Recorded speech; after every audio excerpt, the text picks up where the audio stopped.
ஆண்டவராகிய இயேசு கிறிஸ்துவுக்குள் மிகவும் அதிகமாக நேசிக்கப்படுகின்றவர்களே, மீண்டுமாக இந்த பரிசுத்த வாரத்தில் மிக முக்கியமான நாளாகிய இந்த பெரிய வியாழன் அல்லது துக்க வியாழன் என்று அழைக்கப்படுகிற இந்த நாளிலே உங்களை சந்திப்பதில் மிகுந்த மகிழ்ச்சி அடைகிறோம். இந்த காலை நேர இறை தியானத்தை ஆரம்பிக்கலாம். நமது ஆரம்பம் பிதா, குமாரன், பரிசுத்த ஆவி நாமத்தில் உள்ளது. ஆமேன். ஜெபம் செய்வோம். பாடுகளின் தாசனே, சிலுவை நாயகனே, அருள்நாதர் இயேசு கிறிஸ்துவை அனுப்பிய பிதாவே, எங்களோடு கூட வாழ்ந்து கொண்டிருக்கிற தூய ஆவியானவரை ஸ்தோத்திரிக்கிறோம். ஆண்டவர், இந்த பரிசுத்த வாரத்தில் மிக முக்கியமான ஒரு நாள் இந்த பெரிய வியாழன். இந்த நாளிலே ஆண்டவர் நீர் கைது செய்யப்பட்டு, ஆண்டவரை துன்பப்பட்டு துயரப்பட்டு சிலுவையில் அறையப்படுகிற நிகழ்வுகளை நாங்கள் தியானிக்கிறோம். குறிப்பாக ஆண்டவரே, நீர் மேல் வீட்டு அறையில் ஏற்படுத்தின திரு ராபோஜனத்தில் ஆண்டவரை நாங்கள் பங்காளிகளாக பங்கடைந்து நம்முடைய ரத்தத்தையும் சரீரத்தையும் புசித்து ஆண்டவர் அதன் வழியாக வருகிற ஆசீர்வாதங்களை நாங்கள் பெற்றுக்கொள்ள கர்த்தர் கிருபைத்தார். இந்த காலை நேரத்தில் இந்த தியானத்தை ஆசீர்வதியும் அடேனும் ஆண்டவரே குழுவையும் நீர் எடுத்து நீர் பயன்படுத்த வேண்டுமா ஜபிக்கிறோம். இதை கேட்டு பயன்பெறுகிற எல்லா மக்களையும் கர்த்தர் ஆசீர்வதியும் இயேசுவின் மூலம் ஜபிக்கிறோம் நல்ல பிதாவே, ஆமேன். காலை வேளையில் 57வது ஞான பாடலாகிய பராபரனே உமது என்ற பாடலை சாரோடு இணைந்து நாம் பாடுவோம். 57.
சோதனையில்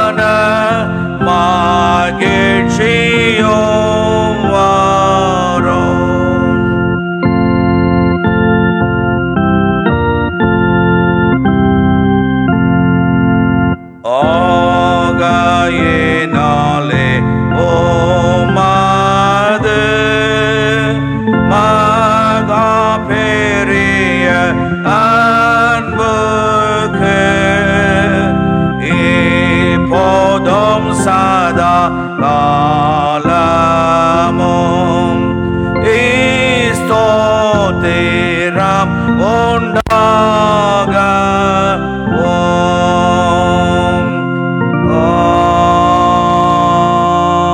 ஆமென்.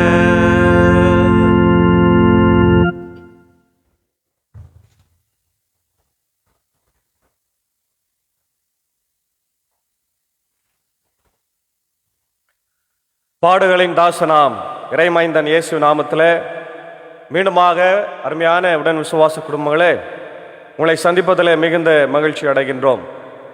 இந்த காலை வேளையிலே குறிப்பாய் பெரிய வியாழன் அல்லது துக்க வியாழன், இயேசு ஆண்டவர் திருவிருந்தை ஏற்படுத்தின வியாழன், அவரை காட்டி கொடுத்த வியாழன் என்று சொல்லப்படுகின்ற இந்த நாளிலே நாம் தியானிக்கும்படியாக கொடுத்திருக்கிற வேத பகுதி யோவான் சுவிசேஷம் 13ஆம் அதிகாரம் 1 முதல் 17 வசனங்கள்.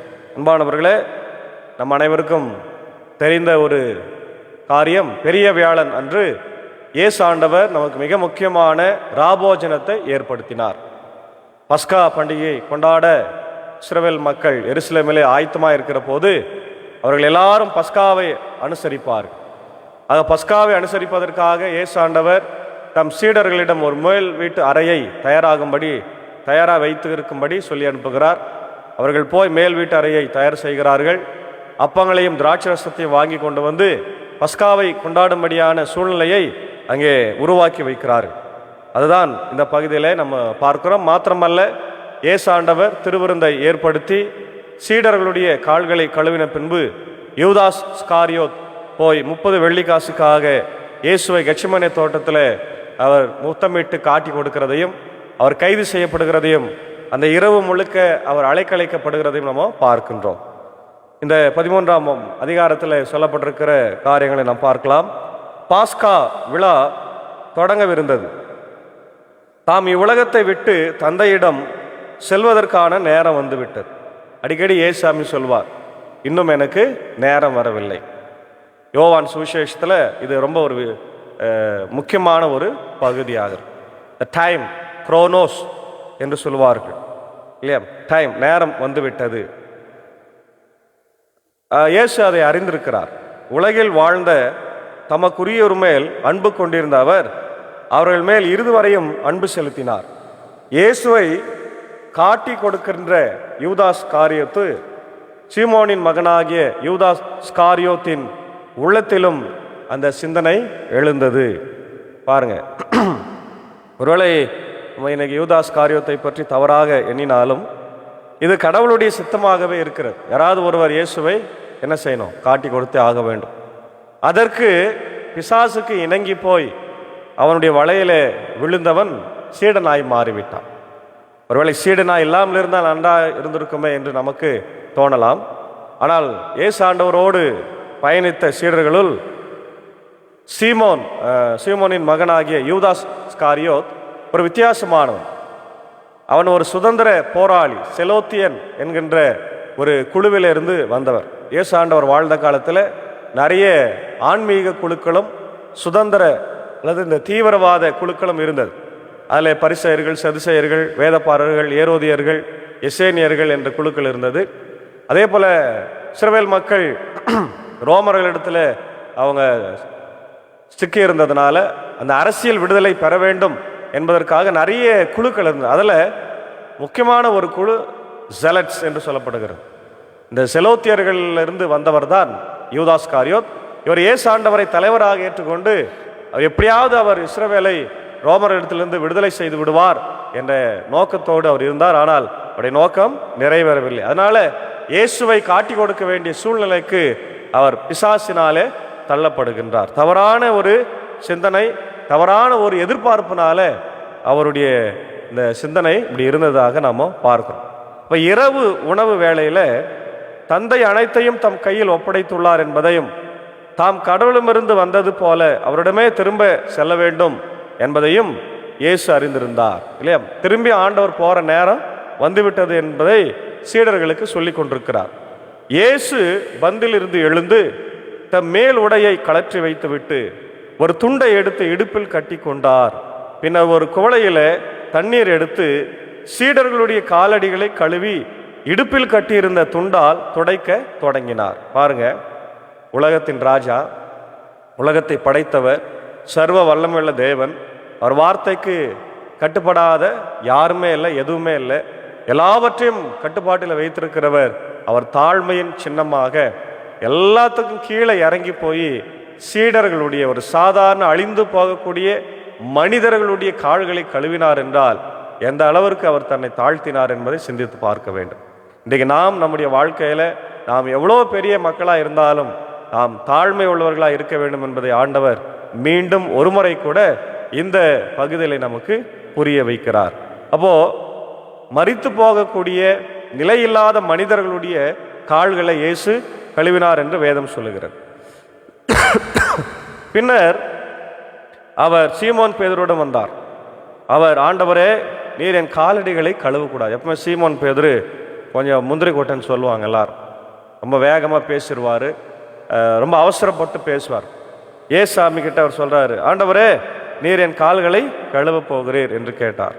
இயேசு மறுமொழியாக, நான் செய்வது என்னதென்று வித்தியாசமாக இந்த இடத்துல சொல்லுகிறார். அப்போ சொல்கிறாரு, நான் உன் கால்களை கழுவவில்லை என்றால் எனக்கும் உனக்கு சம்மந்தம் இல்லைப்பா, உறவு இல்லை அப்படின்னு சொல்கிறார். அப்போது சீமோன் பேதுரு, அப்படியானால் ஆண்டவரே பாருங்க, கொஞ்சம் இன்னும் வேகமாக பேசுகிறான், என் கால்களை மட்டும் இல்லை என் தலையிலிருந்து கழுவுப்பா அப்படின்றான். இயேசு அவரிடம் சொல்கிறாரு, குளித்து விட்டவர் தம் காலடிகளை மட்டும் கழுவினால் போதும், அவர் தூய்மையாகி விடுவார். நீங்களும் தூய்மை என்னோட கூட இருக்கிறதுனால என் போதனைகளை, என் சத்தியங்களை எல்லாம் நீங்கள் கேட்டு தூய்மையாக இருக்கிறீங்க, இது உங்களுக்கு போதும் என்று சொல்லுகிறார். இப்போ தம்மை காட்டி கொடுப்பவன் எவன் என்று அவருக்கு ஏற்கனவே தெரிந்ததுனால உங்களுக்குள் அனைவரும் தூய்மையாய் இல்லை என்றும் சொன்னார். எல்லாருமே தூய்மையாக இருக்கிறீங்கன்னு சொல்லிட்டு யார் உங்களுக்குள்ள ஒருத்தர் தூய்மையாக இல்லைப்பா அப்படின்னு சொன்னார். அவர்களுடைய காலடிகளை கழுவிய பின் இயேசு தம் மேலுடையை அணிந்து கொண்டு மீண்டும் பந்தியில் அமர்ந்தார். நான் உங்களுக்கு செய்தது போன்று நீங்களும் என்ன பண்ணோம், எல்லாருக்கும் செய்யணும்னு சொன்னார். புரிந்ததா உங்களுக்கு அப்படின்றார். நீங்கள் என்னை போதகர் என்றும் ஆண்டவர் என்றும் அழைக்கிறீர்கள்.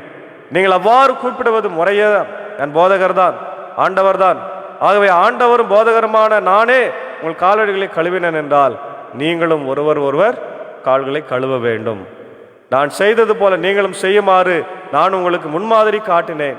பணியாளர் தலைவரை விட பெரியவர் அல்ல, தூது அனுப்பப்பட்டவரும் அவரை அனுப்பினவரை பெரியவர் அல்ல என்று உறுதியாக உங்களுக்கு சொல்லுகிறேன்.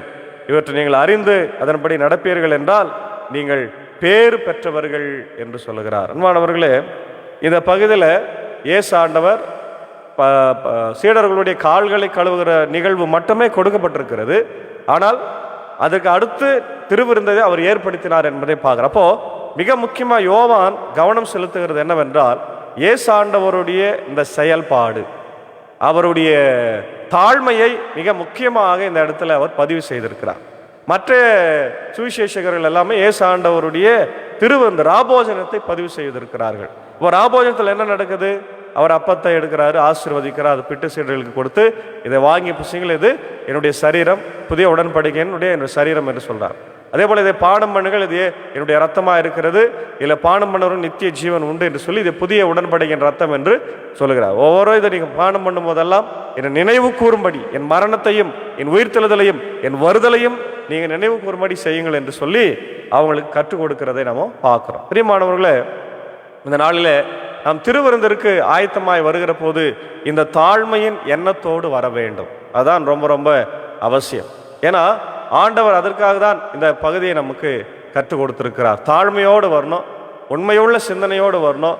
அதாவது கம் யூனியன் அப்படின்னும் போது கம் வித் யூனியன், எல்லாரோடு ஒற்றுமையாக நம்ம வர வேண்டும்.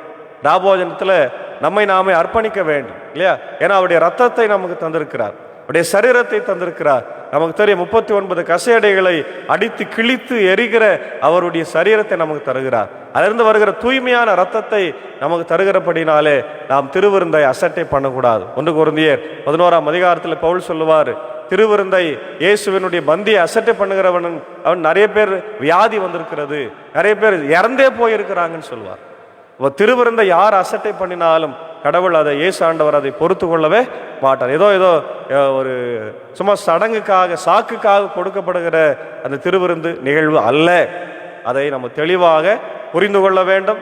நம்முடைய வளரும் பிள்ளைகள், அடுத்த ஜெனரேஷன் பிள்ளைகளுக்கு அதை கற்றுக்கொண்டு, ஏதோ ஒரு அது மத சடங்கு என்று இன்னைக்கு நிறைய பேர் அதை நம்ம ஃபாலோ பண்ணி கொண்டிருக்கிறோம். இல்லை பிரியமானவர்களே, இதில் இயேசு ஆண்டவர் என்னோடு கூட வருகிறார், எனக்குள்ள அவர் வாசம் பண்ணுகிறார், அவருடைய சரீரத்தை ரத்தத்தை நான் புசிக்கிற போது அவரே எனக்குள்ள வந்து தங்குகிறார் என்பதை நம்முடைய பிள்ளைகளுக்கு, நம்ம எதிர்கால சந்ததியா இருக்கும் சொல்ல வேண்டும். யோவான் சுவிசேஷம் 5:4 6 அவர் சொல்றாரு, என்னுடைய சரீரத்தை புசித்து என் ரத்தத்தை குடிப்பவனுக்கு நித்திய ஜீவன் உண்டு என்று ஆண்டவர் சொல்லியிருக்கிறார். ஆக எவன் ஒருவன் ஆண்டவருடைய சரீரத்தை ஆண்டவருடைய ரத்தத்தை புசிக்கிறானோ அவனுக்கு நித்திய ஜீவன் உண்டு, இல்லை என்றால் நித்திய ஜீவன் இல்லை. அதனால்தான் ஆண்டவர் பழைய ஏற்பாட்டு காலத்தில் மன்னாவை கொடுத்தார். மன்னா என்பது தேவ தூதர்கள் உண்ணக்கூடிய உணவு. அதை சாப்பிட்டவர்களும் மரித்தார்கள். ஆனால் இயேசு ஆண்டவருடைய சரீரத்தையும் ரத்தத்தையும் புசிக்கிறவர்களுக்கு மரணம் இல்லை. என்ன மரணம் இல்லை? நித்திய மரணம் இல்லை என்பதை தெளிவாக ஆண்டவர் நமக்கு இந்த நாளில் சொல்றார். மாத்திரமல்ல, அதுக்கப்புறம் இயேசு அவருடைய சீடர்களோடு கெத்செமனே தோட்டத்துக்கு போறார். அங்கே ஆண்டவர் வியாகுலப்பட்டு ஜபிக்கிறார். அவருடைய முகத்தில், அவருடைய உடலில் அப்படியே ரத்த துளிகள் வியர்வையாக விழுகிறது. இயேசு ஆண்டவர் 3 முறை ரத்தம் சிந்தினார் என்று வரலாற்று ஆசிரியர் சொல்றாங்க. ஒன்று, அவர் 8ஆம் நாளில் விருத்த சேதனத்தில் ரத்தம் சிந்தினார். இன்னொன்று, கெத்செமனே தோட்டத்தில் பெரிய வியாழக்கிழமை என்று இரத்த துளிகள், வேர்வை துளிகளால் விழுந்தது. 3வது, சிலுவையில், கல்வாரி சிலுவையில் அவருடைய ரத்தம் சிந்தப்பட்டது என்று சொல்லப்படுகிறது. ஆக நமக்காக ஆண்டவர் வியாகுலப்பட்டார். அதனால்தான் இந்த நாளுக்கு வியாகுல வியாழன் என்று கூட ஒரு பெயர் உண்டு, இல்லையா? வியாகுலப்பட்டு ஜபித்து கண்ணீரோடு அவர் ஜபித்து சொல்றார், ஆண்டவரே இந்த பாத்திரம் என்னை விட்டு நீங்க கூடுமானால் நீங்கட்டும் என்று சொல்லுகிறார். ஆனால் அதை ஆண்டவர் அதை ஒப்புக்கொள்ள, அந்த பாத்திரம் என்பது பாடுகள் தான், துன்பங்கள் தான். அதை ஒப்புக்கொண்டு அவர் வருகிற போது சீடர்கள் மதிமயங்கி தூங்கி கொண்டிருக்கிறார்கள். அப்பொழுது ஆண்டவர் சொல்றார், எனக்காக ஒரு மணி நேரமாவது நீங்க ஜபிக்க மாட்டீங்களா என்று கேட்டு பேசி கொண்டிருக்கிற போதே யூதாஸ் ஆண்டவரை திருடனை பிரிக்கிற போல அவன் அந்த மக்களை எல்லாம் கூட்டிக் கொண்டு வருகிறான். அப்போ ஆண்டவர் சொல்ல, புறப்படுங்கள், கைது செய்ய போகிற வேலை வந்து விட்டது என்று சொன்ன உடனே பேதுரு எல்லாம் எழுந்து பார்க்குறாங்க. பெரிய கூட்டம் வந்து இயேசு ஆண்டவரை கைது செய்கிறாங்க. அப்போ பேதுரு மல்கூஸ் என்கின்ற போர்வனுடைய காதை வெட்டுகிறான். ஆண்டவர் சொல்றார், பட்டயத்தை உன் வாள்ல போடு, பட்டத்தை எடுப்பவன் பட்டத்தினாலே மடிந்து போவான் என்று சொல்லி அந்த இடத்துலையும் ஒரு அற்புதத்தை ஆண்டவர் செய்கிறார். மல்கூசனுடைய காதை ஒட்ட வைத்து அற்புதத்தை செய்கிறார். அவன் ஆச்சரியப்படுகிறான், இப்படிப்பட்ட ஆண்டவரையா நம்ம கைது செய்ய போகிறேன்னு சொல்லி அவரை கைது செய்து அந்த இடத்துல போய் பிலாத்து இடத்தில் நிறுத்துகிறார். பிலாத்து இடத்துல விசாரிக்கப்படுகிறார். பிலாத்து அவனிடத்துல 3 குற்றச்சாட்டுகளை அங்கே மக்கள் வைக்கிறாங்க. இவன் மக்களை குழப்பினான், கடவுளுக்கு விரோதமாக பேசினான், வரி தரக்கூடாது என்று சொன்னான் என்று சொல்லி இயேசு ஆண்டவர் மேலே பழிகளை போடுகிறார்கள். பிலாத்து அதை பற்றி எல்லாம் அவ்வளோ சீரியஸாக எடுக்கல. சரி, இந்த பகுதியில் இருக்கிற ஏரோது கிட்ட அனுப்புறேன்னு சொல்லி ஏரோது கிட்ட அனுப்புறாரு. ஏரோது இயேசுவை காண ஆவலாக இருக்கிறான். ஏன்னா அவருடைய போதனைகளை, அவருடைய அற்புதங்களை பார்க்கறது மிக முக்கியமாக அற்புதங்களை பார்க்க வேண்டும் என்று அவன் எண்ணிக்கொண்டிருக்கிறான். இயேசுவை பார்த்தவொடனே சந்தோஷப்பட்டு, நீ நிறைய அற்புதங்களை செய்கிறாமே, செய்யின்னு சொன்னவொடனே ஆண்டவர் அமைதியாக இருக்கிறாரு. திருப்பியும் கோபப்பட்டு அவன் பிலாத்தின் இடத்துல அனுப்புகிறான். பிலாத்தின் இடத்துல அங்கே ஆண்டவர் இடத்துல அவன் ஒன்றும் குறை காணவில்லை. உடனே சொல்றாரு, இந்த பண்டிகை நாளில் நம்ம ஒருத்தரை விடுதலை செய்யலாமா என்று சொல்லி கேட்கிற போது அங்கே மக்கள் கூச்சலிட்டார்கள், இயேசுவை அல்ல பரபாசையே விடுதலை செய்யுங்கள். பரபாஸ் என்பவன் கொலை குற்றவாளி, கற்பழிக்கப்பட்டவன், எல்லாரால தூக்கு தண்டனைக்கு அவன் உறுதி செய்யப்பட்டான். பாருங்க, இயேசுனுடைய கடைசி மரணத்தின் வேளையில கூட ஒரு குற்றவாளிக்கு விடுதலை கிடைத்தது. அப்போ மக்கள் எல்லாரும் சொல்றாங்க, இவனை சிலுவையில் அறையுங்கள், சிலுவையில் அறையுங்கள் என்று.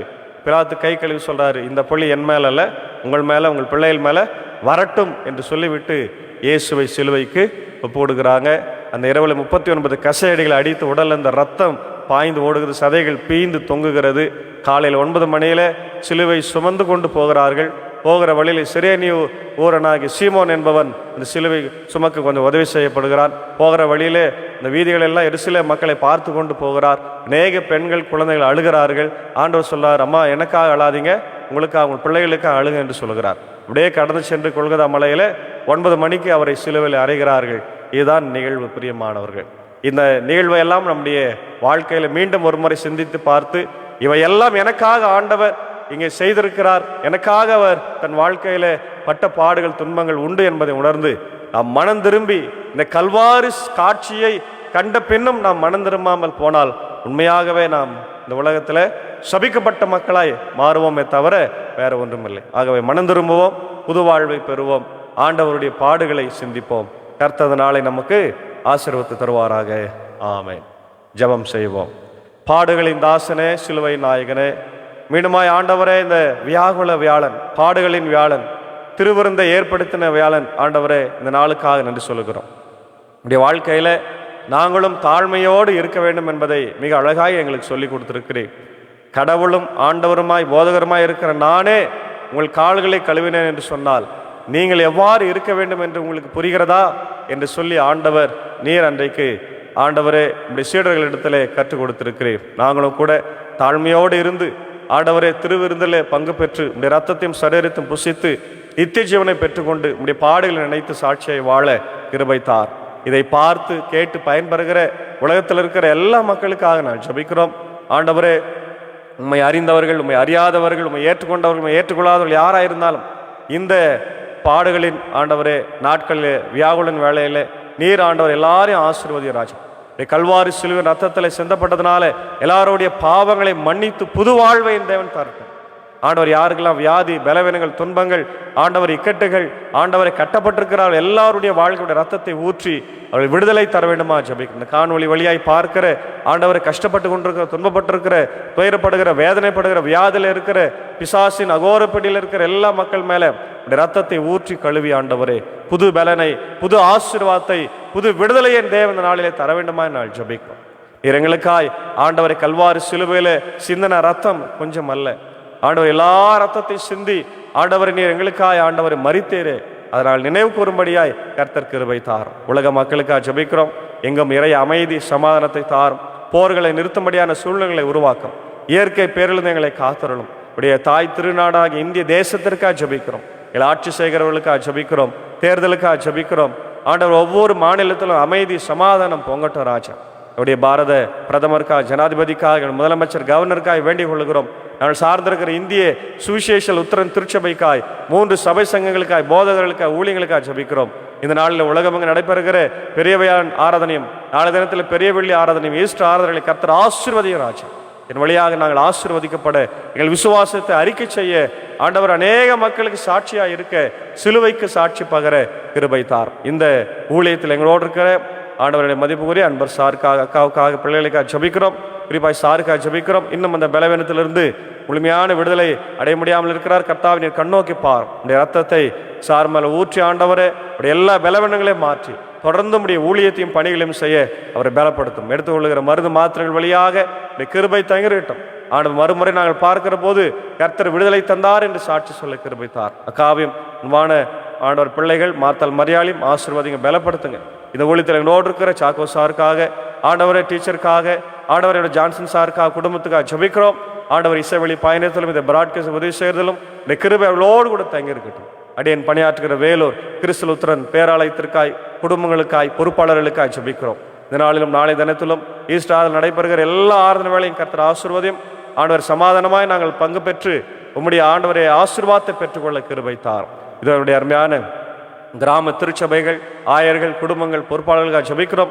அவர்களுடைய ஊழியங்களையும் கர்த்தர் ஆசீர்வதியும். உலகமெங்கும் நடைபெறுகிற பெரிய வியாழன், பெரிய வெள்ளி ஆராதனைகளை என் தேவன் ஆசீர்வதிக்கும்படியாக நான் ஜெபிக்கிறேன். நாளில் பலவீனமான மக்கள் உண்டு, சுகவீனமான மக்கள் உண்டு. என்னுடைய மூத்த ஆயர்கள், ஆயிரம்மாக்கள், ஆண்டவரே மூத்த ஆசிரியர் பெருமக்கள், விசுவாசிகள் எல்லாருக்காக ஜெபிக்கிறோம். எல்லாரும் இந்த பெரிய வியாழக்கிழமையில் நீ தொட்டு சுகமாக்க ராஜா, பரிபூர்ண சுகத்தை தார். தொடர்ந்து உடைய திவ்ய பிரசன்னம் இந்த நாளில் எங்களோடு இருக்கட்டும். உடைய ஊழியங்களை, உடைய திருச்சபைகளை கர்த்தர் ஆசீர்வதியும். துதி கன மகிமை ஒருவருக்கே செலுத்துகிறோம். இயேசுவின் மூலம் ஜெபிக்கிறோம் நல்ல பிதாவே, ஆமென். நமது ஆண்டவராக இயேசு கிறிஸ்துவின் கிருபை, பிதாவின் அன்பு, பரிசுத்தாவினை இந்த பெரிய வேலைக்கிழமையில நம்ம நேரோடு கர்த்தர் தங்கியிருந்து ஆசீர்வதித்து காப்பாராக. ஆமென்.